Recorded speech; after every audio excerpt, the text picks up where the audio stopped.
This is ESBR Boxing. I'm delighted to be joined by none other than Pody McCrory ahead of his fight on May 27th on the undercard of Lopez Conlon in Belfast. Poddy, first and foremost, thanks for joining me. I believe I'm catching you between two sessions here. So, yeah, training hard ahead of the fight.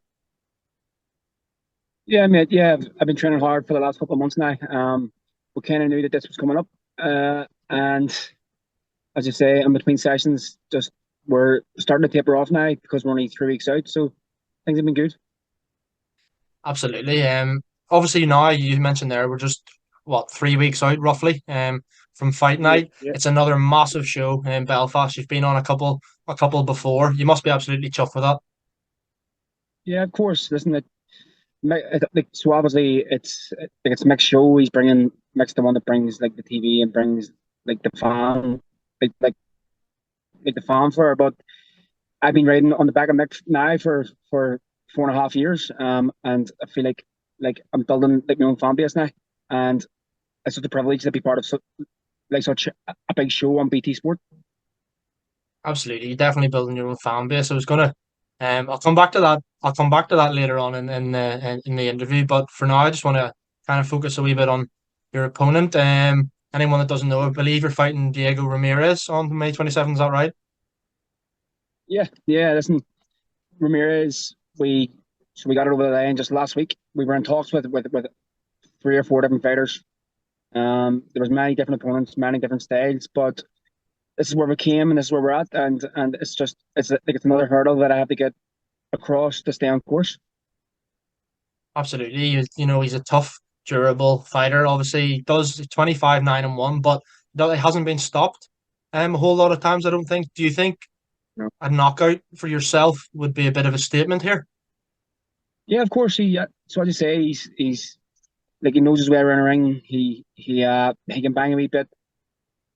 Um, he's a bit rugged, Argentinian. He's a southpaw. If I get in there and I get him out of there, uh, yeah, I think it's a bit of a statement. Um, but the main thing now is just getting the win, staying on course, and pushing towards hopefully a world title shot towards the end of the year. You mentioned there about a bit of a statement and knocking him out. Is that the goal? Are you going in there wanting to knock him out, or is it just if that comes, you're not going to go out there bullish or anything? It's a matter of whether it comes or not. Yeah, listen, he can be dangerous like, on the back foot, and he throws wild. So early on, I'll just need to find a way to work him out. But like you say, you don't get paid for overtime. So if there's a chance to get him out of there, I'm definitely going to take that. Absolutely. You're one of just various local fighters fighting on the card in Belfast on May 27th. You must love fighting in these types of shows by now. Obviously there's some huge names along with yourself on the card. Anto Kakachi, a few more local fighters, obviously Nick Ball as well coming over, British featherweight. You must be you must love events like this now. Yeah, it's great. These are some of the fighters as well, like that I've watched on like live on BT Sport. Nick Ball, he's a very exciting fighter, and there's a few others coming across. Anto Kakachi, who I spent a bit of time with, about 3 or 4 years ago when he was getting ready for the Ward fight. So listen, in Belfast, it's a small circle. Boxing, and like in boxing, everyone knows everybody. So to be part of that, like we're kind of like a big family. So it's great to bounce off each other, and just be part of such a big event. Absolutely. I just kind of wanted to ask what the plan is moving forward. Potty, obviously, last year you of course won the IBO light heavyweight title. Is that where this fight is? Is it going to be at light heavyweight or is it super middleweight? No, we're moving back down to super middleweight, yeah. Um, so I vacated the belt. Just listen, I don't think I was big enough like for super or for light heavyweight. I think my attributes are going to suit super middleweight better. Um, so we're moving back down. We're well ranked at super middleweight with the WBA and hopefully soon enough with the BC, the BO, and the IBF. So we're trying to just position ourselves in a strong position. So if an opportunity comes to get a tail shot, my name's like at the very front of the queue. Obviously, you mentioned there that you feel super middleweight. You maybe feel you weren't big enough for light heavyweight. But does that just show? Obviously, the focus now is on being super middleweight, and I'm sure you make it easy enough as well. But does that just show you that you have the power up even at light heavyweight and these weight divisions? So bringing that back down to super middleweight, you must consider yourself as one of the biggest punchers in the division. Yeah, listen, people say it all the time. I just get on with it. But I seem to be hurting people at both weights. And when I landed some punches in my first fight at light heavyweight, I kind of I realized that my power then carried up.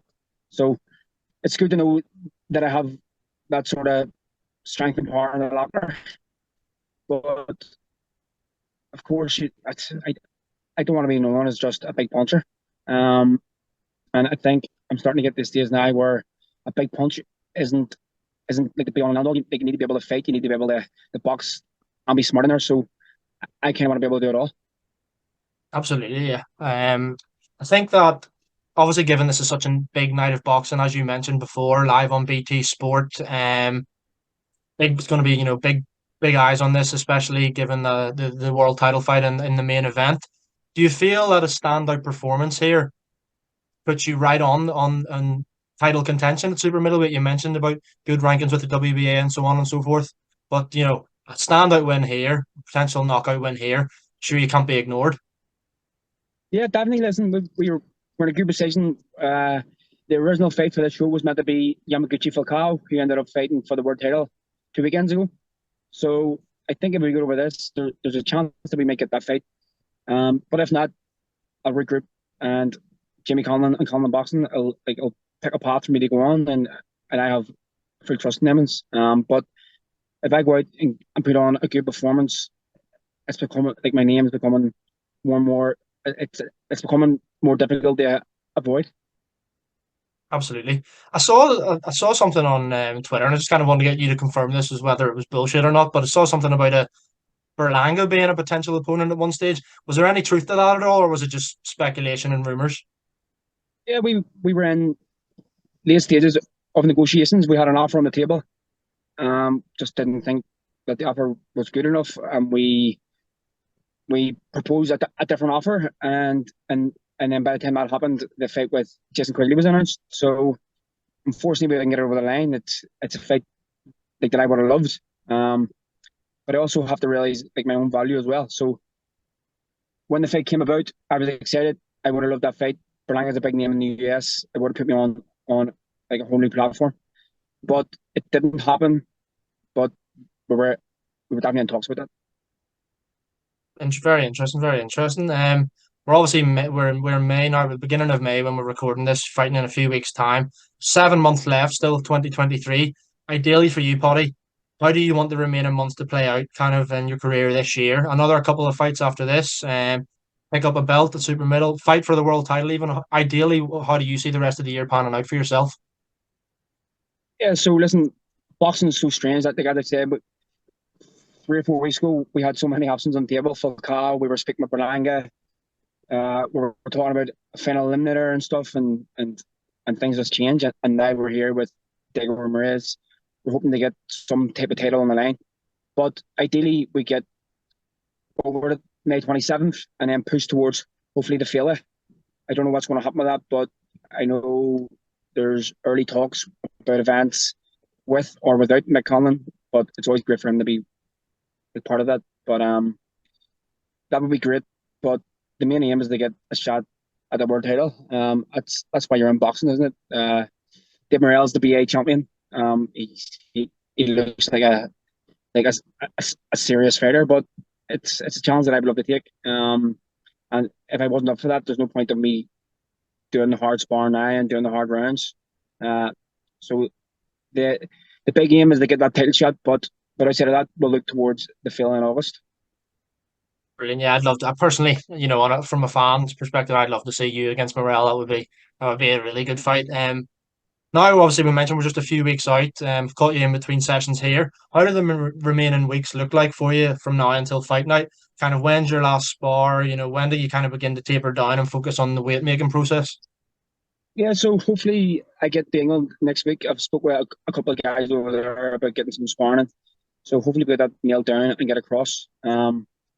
Just obviously like in Ireland, it's tough to get the sparring, especially when you're fighting a southpaw and an awkward type guy. Like there's guys there, but we want to get like someone that suits And I think I've done that. So hopefully get some sparring next week. But in terms of like the rest of the 2 weeks is going to be next week is going to be a really hard week. And then we're going to taper off, start focusing on making weight, and then it's fight week. Brilliant, absolutely. I mentioned at the start that I was going to come back to something at the end of the interview, and I just wanted to ask you, obviously, what does it mean to you? No, you're saying building your own fan base and like at the Odyssey or the SSE Arena on May 27th. What does it mean to you personally when you know it's time to walk to the ring? You walk out and you're hearing everyone go, "Oh, Pody McCrory." What does that kind of mean to you? It must be unbelievable. It's a surreal feeling. It's becoming a famous song in Belfast. But it's you know what, it's a great feeling, and like I look about and I kind of know like I know all their faces and I know everybody. So to hear them all singing my name, thousands of people, like it's mad that I came from small hall boxing, and to be walking out in the biggest arena in Belfast, the people singing your name is it's a great feeling. I feel proud from that. That it gives me like a nice feeling inside. So again, I try and soak it all up because who knows like how long like this is going to last. So I soak it up, I take it in, and as I say, I'm very proud of it. Absolutely brilliant. Well, just finally, Poddy, I'm going to have to ask you, what can we expect from Poddy McCrory come fight night on May 27th? Yeah, I'm hoping that they put on a great performance. It's what it's all about at this stage. I have a platform there where there's going to be millions of people watching, and it's up to me to perform then. So I'm going to go in there and try and make a big statement. Brilliant, Polly. Well, listen, thanks very much for your time. Really appreciate you jumping on, especially in between sessions. And yeah, go enjoy your No second worries. session. Thank you, mate. Cheers. Cheers, mate. All Good the to hear best. from Bye you. bye.